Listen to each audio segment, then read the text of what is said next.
Nah, menimbang kedua hal tersebut, ada arahan dan ada keputusan. Pertama, tentu kita melihat dari kedua pihak yang disampaikan tadi, kedua pasangan, ada satu pihak yang mengajak kita untuk berkoalisi.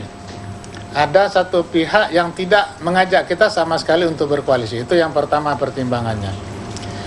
Yang kedua, saya melihat pada saat deklarasi, pasangan Prabowo-Hatta jelas-jelas menyampaikan mereka sangat menghargai kinerja Pak SBY dan mereka akan melanjutkan apa yang telah dikerjakan dan telah menghasilkan bagi kepentingan rakyat yang sudah dirasakan oleh rakyat dan memperbaiki hal-hal yang tentunya harus diperbaiki. Dan tentu ada perubahan-perubahan dalam rangka untuk memperjuangkan hak-hak rakyat. Ini jelas disampaikan oleh pasangan Prabowo-Hatta. Yang ketiga, Pak Hatta selama 2 periode pemerintahan itu loyal terhadap pemerintahan SBY. Beliau selalu berkomunikasi dengan saya sebagai Ketua DPR, sebagai kader Partai Demokrat dalam rangka mengamankan kebijakan-kebijakan pemerintahan SBY di lembaga legislatif ini. Kemudian yang berikutnya, yang keempat, bahwa Pak Hatta ini adalah Menko Ekonomi. Artinya beliau paham persis apa kebijakan ekonomi dari pemerintahan SBY dan tentu ini menjadi landasan dalam rangka melanjutkan apa yang telah dikerjakan oleh pemerintahan SBY. Nah, yang tidak kalah pentingnya adalah Pak Hatta adalah ketua tim pemenangan SBY Budiono pada tahun 2009 yang lalu dan saya sebagai sekretarisnya. Nah, tentunya ada etika dalam diri saya, ada moral dalam diri saya bahwa pada saat itu Pak Hatta memperjuangkan Pak SBY dan Budiono sebagai presiden, tentu pada saat inilah saya harus juga memberikan sesuatu kepada pasangan Prabowo Hatta ini bagaimana mereka mampu memenangkan kompetisi ini. Itu yang menjadi pertimbangan saya. Di luar itu adalah saya sebagai orang Sumatera Selatan ini tentunya sangat emosional sekali dan subjektif, tetapi tentu menjadi pertimbangan juga bahwa saya dengan Pak Hatta punya komitmen jauh sebelum ini saya nyampaikan kepada Pak Hatta kalau beliau maju sebagai capres ataupun cawapres, maka saya secara pribadi akan berjuang ikut artinya memberikan kontribusi dalam rangka Pak Hatta memenangkan kompetisi itu. Nah, inilah alasan-alasan kenapa saya bersedia pada saat diajak oleh Pak Hatta dan juga diajak oleh timnya Prabowo untuk bergabung di dalam tim pemenangan ini. Dan tadinya memang ada beberapa kemungkinan jabatan yang akan diserahkan kepada saya. Misalnya Pak Hatta berpikir kemungkinan sebagai sekretaris tim pemenangan karena saya berpengalaman pada saat yang lalu, tetapi jabatan saya sebagai ketua DPR tentu kurang tepat manakala saya ditempatkan sebagai sekretaris tim pemenangan. Oleh karenanya saya ditempatkan sebagai advisor ataupun penasihat bersama tokoh-tokoh nasional lainnya. Saya kira ini adalah bentuk pengabdian saya kepada bangsa, memberikan hak saya, menggunakan hak saya untuk menentukan siapa yang pantas untuk memimpin Republik Indonesia ini 5 tahun ke depan. Yang harus dilakukan oleh Prabowo apa, Pak, untuk mengganti presiden? Ya, saya pikir tim pemenangan sudah mempunyai langkah-langkah untuk memenangkan kompetisi ini. Saya tahu persis dan Pak Prabowo adalah tentara lapangan dan tahu persis bagaimana berkompetisi di lapangan. Dan dengan dukungan partai-partai politik yang umumnya juga sangat berpengalaman di dalam memenangkan pemilu legislatif. Dan kalau ini bekerja semua, dan saya sendiri walaupun tidak mengatasnamakan partai, tentu saya juga punya jaringan-jaringan. Hasil konvensi yang lalu ada 6% masyarakat Indonesia yang memilih saya. Paling tidak 6% ini bisa saya bawa dan bisa saya pengaruhi dan bisa menjadi bagian daripada pemenangan daripada Prabowo Hatta. Artinya apa? Mereka yang tadinya suka dengan saya mereka yang tadinya bagian daripada timnya Marzuki Ali tentunya akan bersama-sama dengan saya dalam rangka memenangkan kompetisi Prabowo Hatta dengan Jokowi JK. Arah partai kira-kira nanti pas kampanye nanti akan ke Pak Prabowo akan secara konkret atau seperti apa Pak? Mengingat ini sebagian besar politisi senior di Demokrat sudah merapat ke Prabowo seperti Bapak.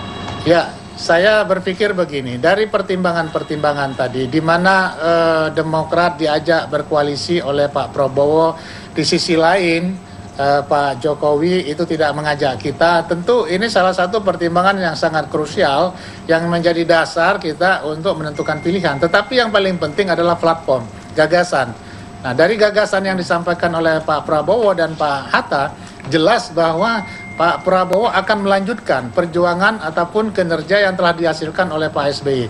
Mudah-mudahan apa yang menjadi keputusan saya secara pribadi ini juga akan menjadi bagian daripada keputusan partai yang akan ditentukan nanti setelah tanggal 1. Karena tanggal 1 DPP Partai Demokrat akan mengundang pasangan Jokowi JK dengan pasangan Prabowo Hatta untuk menyampaikan visi misi mereka di depan kader Partai Demokrat, di depan pimpinan Partai Demokrat. Di sanalah nanti akan diputuskan kemana suara Partai Demokrat akan diberikan.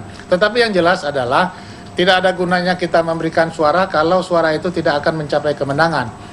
Oleh karenanya saya berpikir suara itu diberikan, namun saya juga harus berkontribusi bagaimana suara yang diberikan ini tidak menjadi hilang, tidak menjadi sia-sia. Olehnya saya kerja keras bagaimana Pak Prabowo Hatta ini memenangkan pertarungan kompetisi pemilu presiden yang akan berlangsung tanggal 9 Juli yang akan datang.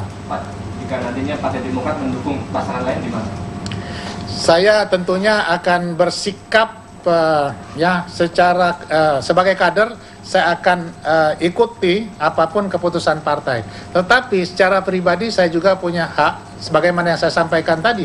Ada alasan-alasan logis, ada alasan-alasan rasional kenapa saya memberikan dukungan saya kepada salah satu pihak. Ini tentu dimaklumi oleh partai saya, dan saya tidak akan membawa gerbong partai. Walaupun kader-kader di bawah yang sekarang ini masih bertanya-tanya sudah ikut bersama-sama dengan saya, tapi tidak membawa nama partai. Kita membentuk wadah yang namanya Suara Bangsa Nusantara. Suara Bangsa Nusantara ini adalah untuk menampung teman-teman kita di daerah yang secara politik tidak kemana-mana, tetapi kita tampung untuk memenangkan pasangan Prabowo Hatta. Ini yang kita lakukan. Jadi kita bentukkan wadah lintas partai, lintas organisasi, lintas etnis, lintas apapun dalam wadah Suara Bangsa Nusantara yang akan memperjuangkan Prabowo Hatta dalam Pilpres yang akan datang. Pak Marzuki, ini Anda melihat apakah kan ada beberapa politisi Demokrat juga seperti Pak Sarif juga akan menggelar deklarasi pendukung terhadap Prabowo, ini sudah muncul kunci-kunci untuk menyatukan Partai Demokrat untuk larinya ke Hatta Rajasa dan Prabowo Subianto nanti? Saya tidak berkomunikasi di dalam memberikan dukungan ini. Karena apa? Karena ini sifatnya pribadi. Kalau saya berkomunikasi berarti kita sudah mendiskusikan. Biarkanlah pribadi-pribadi ini menyampaikan sikapnya secara rasional dan logis agar kita betul-betul menempatkan hak politik kita secara cerdas. Bagaimana kita berpikir secara cerdas untuk menentukan pilihan kita. Tidak karena misalnya karena diajak dan sebagainya, tapi kita betul-betul berpikir bagaimana suara kita ini diberikan dengan dasar pertimbangan yang logis, yang rasional, yang kira-kira akan membawa kebaikan bagi bangsa Indonesia. Ini yang kita pikirkan. Pak Elsinta, Pak, bisa nanya, kemarin kan Ahmad Mubarak juga hadir dalam deklarasi cendekiawan dan juga para dosen di Balai Salim Bini untuk pemenangan Prabowo. Apakah sudah berkoordinasi dengan para pimpinan Partai Demokrat juga Pak untuk melakukan dukungan terhadap Prabowo? Ya, Ustadz Mubarak, Kiai Mubarak adalah Dewan Pembina. Beliau tentu punya pemikiran sendiri, dan kebetulan pikiran itu sama. Saya kira ini kita cari jalan masing-masing ya, tetapi intinya adalah sama, tujuannya adalah bagaimana kami bersama-sama memenangkan Prabowo Hatta dengan cara kami. Artinya partai belum memutuskan, masih netral, tetapi kita tidak boleh golput. Nah, di dalam tidak golput ini kami harus menentukan sikap. kemana suara yang akan kami berikan dengan pikiran yang rasional dan logis, tidak berdasarkan hal-hal yang sangat subjektif seperti tadi saya sampaikan, kedekatan kewilayahan, karena Pak Hatta orang Sumsel, saya orang Sumsel, itu adalah pertimbangan terakhir. Tapi pertimbangan yang sangat logis rasional adalah sebagaimana yang sampaikan pertama tadi 1, 2, 3, 4, 5, itulah yang menjadi dasar pertimbangan utama kenapa saya berjuang untuk kemenangan Prabowo Hatta. Tapi betul ya Pak ya, dalam Munas itu 22% memilih Prabowo Hatta, sedangkan tidak ada yang memilih untuk Jokowi JK, dan sisanya adalah netral tapi lebih mengarah kepada Prabowo ya Pak ya? Ya, itu hasil Rapimnas dan kita hargai. Dan silahkan teman-teman yang memilih Prabowo Hatta untuk menentukan sikapnya, tapi tidak dengan membawa nama partai. Itu yang disampaikan oleh Ketua Harian yang di SMS-kan kepada kami, silahkan untuk berikan dukungan, tetapi tidak dengan membawa nama partai. Saya menyatakan dukungan ini tidak dengan membawa nama partai, tetapi kader-kader partai yang ingin bersama-sama dengan saya, maka saya siapkan wadahnya untuk berjuang bersama-sama agar suara yang kami berikan ini tidak hilang percuma. Karena apa? Kami ingin sesuatu yang memang bisa memberikan manfaat bagi kepentingan rakyat Indonesia. Pak, kita memang tidak boleh mendahului, tapi seberapa besar keyakinan Pak Marzuki pasangan Prabowo Hatta ini bisa menyumbangkan pasangan Jokowi JK, Pak? Melihat komposisi elit yang mendukung, rakyat yang antusias dan sebagainya. Ya, tentu harapan kita kalau kita betul-betul bekerja keras, ya, kerja keras itu penting. Kata Nabi, kita harus bekerja keras dengan keyakinan. Kalau kita ragu-ragu, kita tinggalkan. Kalau ragu-ragu, saya nggak akan masuk. Jadi kita kerja keras dengan keyakinan, kemudian didorong dengan doa. Nah, mudah-mudahan itu akan menjadi takdir. Jadi kita yakin bahwa dengan kerja keras, didorong dengan doa, doa daripada para ulama, rakyat, dan sebagainya, maka itu mudah-mudahan akan menjadi takdir di mana Prabowo pada tanggal 9 dan Pak Hatta pada tanggal 9 Juli yang akan datang akan memenangkan pemilu presiden yang akan berlangsung, yang sudah berada di depan mata, yang akan memimpin Indonesia 5 tahun ke depan. Pak, dengan adanya jalan secara masing-masing dari kader Demokrat seperti itu menjadikan kalau kader Partai Demokrat sebenarnya pecah nggak sih Pak di internalnya? Oh, saya kira enggak. Mayoritas kok dari elit-elit yang memang merupakan kader-kader lama, saya kira punya sikap yang sama kok. Saya kira semuanya punya sikap yang hampir sama, karena yang paling penting itu adalah pertama kita nggak diajak, yang satu mengajak. Nah, ini yang paling yang jadi pertimbangan utama. Yang satu mengajak, yang satu tidak mengajak kita sama sekali. Bagaimana orang tidak mengajak, kita nyodor-nyodorkan diri. Kita bukan mau ngejar jabatan, kita tidak ingin jabatan, tetapi bagaimana kita ingin ada sinergi, ada pemahaman yang sama di dalam rangka kita membangun bangsa ini ke depan. Bahwa dalam perjalanannya 5 tahun, 10 tahun yang lalu kita beroposisi, bahwa ke depannya tidak harus kita beroposisi terus, bisa saja kita bekerja sama dan demi kepentingan rakyat Indonesia. Jadi tidak harus seolah-olah harus berhadapan-hadapan, bahwa demokrasi ini ada kompetisi, bahwa kompetisi itu ada yang menang dan kalah, ini hal yang biasa. Makanya pada saatnya nanti 9 Juli, menang dan kalah adalah biasa. Tetapi dalam rangka kita membangun Indonesia 5 tahun ke depan, ya kita harus bersatu kembali. Itulah keniscayaan demokrasi. Kita tidak boleh mensikapi demokrasi itu untuk berhadap-hadapan dan bermusuh-musuhan dalam rangka membangun bangsa ini ke depan.